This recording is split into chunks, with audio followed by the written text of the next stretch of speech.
বিয়েতে পণ নেওয়া সম্পর্কে পুরো আলোচনা করুন। বিয়ে বাড়িতে ডিজে বাজানো যাবে কি? বিয়েতে পণ নেওয়া হারাম। পণ নেওয়া কি হারাম? জোরে বলেন, পণ নেওয়া কি হারাম? হারাম। পণ কাকে বলে?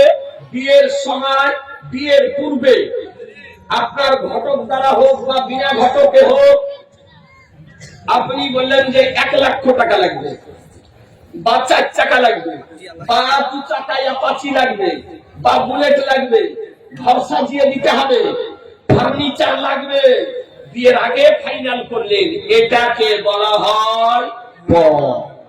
এটাকে কি বলা হয়? পণ। যৌতুক দিবেন, এটা হলো হারাম।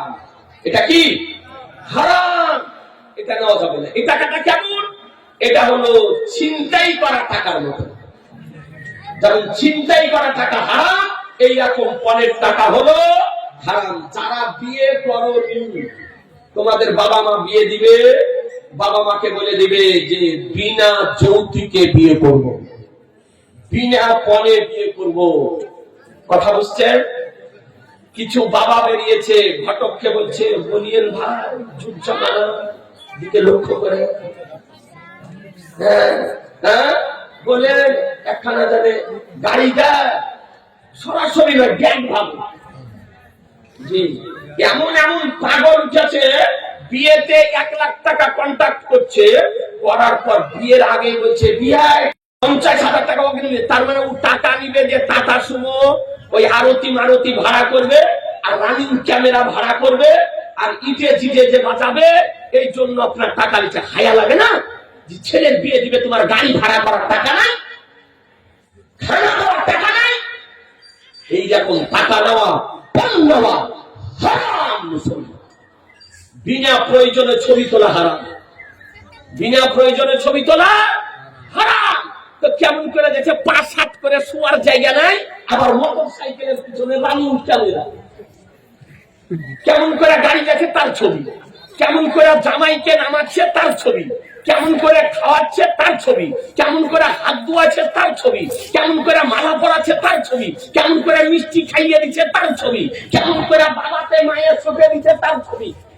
কি দরকার? হ্যাঁ, তারপরে হলুদ মাখাচ্ছে তার ছবি, থুবড়া দিচ্ছে তার ছবি। এই সমস্ত হারাম ছবি। বুঝুন, বিনা প্রয়োজনে ছবি করা যায় কিনা? এই ভিডিওগ্রাফি করা, ধর্মীয় প্রোগ্রাম ভিডিও করা যাবে কিনা, উনি আপনার ওলামাদের মধ্যে দ্বিমত আছে, আকাবিরদের মধ্যে। ভারতবর্ষের কিছু ওলামা বলেছেন যে ধর্মীয় ভিডিও করা যায় দিনের প্রচারের জন্য, আর কিছু ওলামা ইকরামগণ বলেছেন যে এটা করা চলবে না, না যাই হারাম। ভালো কাজের জন্য যদি না যাই হারাম বলে বিনা প্রয়োজনে করা চলবে। আবার অনেক জায়গাতে দেখছি জালসার প্যান্ডেল করছে, জালসার গেট, তো জালসার গেটে বক্তার ছবি দিয়ে দিতেছে, এটাও হারাম। গেটে বক্তার ছবি দেওয়ার কি দরকার? ওতে কি 10টা লোক বেশি হবে না 10টা লোক হেদায়েত হবে?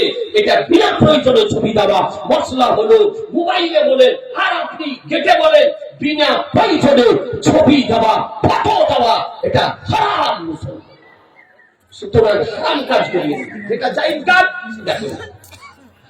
তো কোন ভাই যদি পণের টাকা যদি নিয়ে থাকে, আপনি সকালবেলাতে যদি পারেন তো আপনার শ্বশুর শাশুড়িকে গিয়ে ফিরিয়ে দিন যে শ্বশুর আব্বা বা শাশুড়ি মা, মশলা জানতাম না, পণ নিয়ে নিয়েছিলাম, দেখেন টাকাটা দিয়েছিলেন, আপনারা ফিরিয়ে দিন।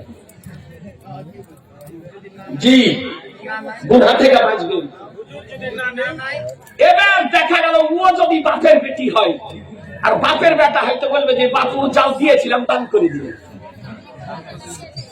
দিয়েছিলাম বেটা মেয়ে বিটি জামাইকে, দান তোমাকে দান করে দিলাম, তো আপনার জন্য জায়েজ হবে। দান যদি করে দেয় তো জায়েজ হয়ে যাবে। কথা বুঝতে পারলেন?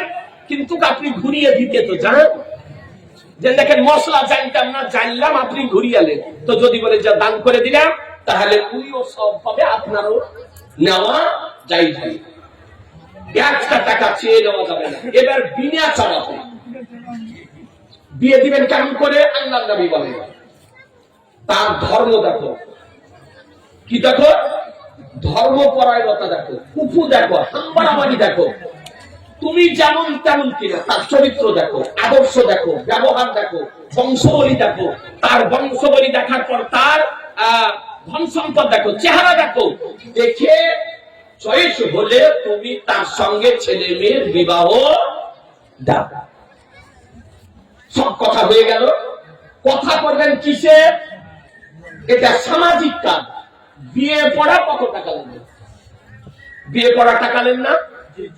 সমাজের জন্য যে রেস্টার পড়াবে বা মৌলানা পড়াবে, এটা করা যায় না। যে আমাদের দেশে প্রচলিত আছে এত টাকা বিয়ে পড়া। তারপরে আপনি নিযুক্ত করতে পারেন কি মোহরানা, যে কত টাকা মোহরানা নির্ধারিত করা হবে, এটা আলোচনা করে করতে পারেন। কিন্তু কম আলোচনা করে কোনো টাকা করা যাবে না। বিয়ে দিয়ে দিলে এবার বিয়ের পর মেয়ের বাবা মা 4 চাকা দিল, 2 চাকা দিল, ঘর সাজিয়ে দিল, ফার্নিচার দিল, আইফোন 1 লাখ টাকা দিয়ে দিল, দেওয়াও চাই, নেওয়াও চাই। কথা বুঝতে পারলেন? বিনা চাওয়াতে যদি 1 লক্ষ করে 10 লক্ষ টাকারও যদি জিনিস দেয়, জামাই মেয়েকে দেওয়াও চাই, নেওয়াও চাই। কিন্তু 1 টাকা চেয়ে নেওয়া, কি চেয়ে নেওয়া হারাম। সুতরাং পণ চলবে না। এই পণ প্রথার জন্য আজকে নারী নির্যাতন বেড়েছে, বধূ হত্যা বেড়েছে, অনেক নারী আজকে আত্মহত্যা করতেছে। এই পণ প্রথার আগ্রাসন থেকে যদি নারীদেরকে বাঁচাতে হয়, তবে আমি মনে করি যুবক সম্প্রদায়কে পথে নামতে হবে। এর বিরুদ্ধে যদি আন্দোলন করে যদি চলে, অবশ্যই নারীদেরকে আজকে বাঁচানো সম্ভব হবে। মুসলমান ঠিক না বেঠি? যুবকদেরকে পথে নামতে হবে, এই পণ প্রথার বিরুদ্ধে আন্দোলন করে তুলতে হবে। অবশ্যই মেয়েদেরকে, নারীদেরকে পণ প্রথার আগ্রাসন থেকে বাঁচানো সম্ভব।